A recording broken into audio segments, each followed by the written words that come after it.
We're going to Lake Waipuna. Yung mga 3-5 minutes sa tinitira naming flat. Yan. Yan nga si Noah na karga-karga ng tatay niya. Yan, gusto pa nga atang bumaba ni Noah dyan. Yung bahita ng daddy. Ituro yung mga nakikita niyang birds. Ayan, todo habol siya sa mga ibon dyan. Solo-solo mo yung laro. Kita niya. Marami kasing ibon dyan. Dami-dami, iba-ibang klase. Parang kalapati na hindi.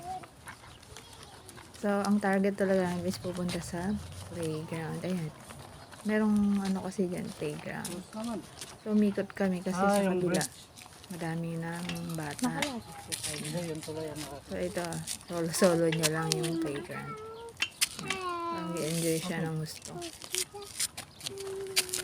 Mag-share ka doon? Oo. Ayan. Medyo malamig. Hindi medyo. Malamig talaga. Actually, summer ngayon in New Zealand. Pero, kung yambing mo sa lamig, parang lamig ng Baguio, ganun, yung summer nila. Sometimes may araw, but today, hindi. Gulat ka ba? Mahangin, Isa pa, so kita niya mas na malamig isa. siya. Oo, Ayan, Noah. Bulot na bulot ng Noah. Wow, enjoy na enjoy siya Kaya sa sa kabila, pag-slide. hindi ka akit. At gusto pa atang pumunta sa malaking slide. Isa.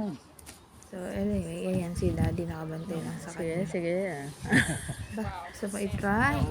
Shortcut. Ang lahat.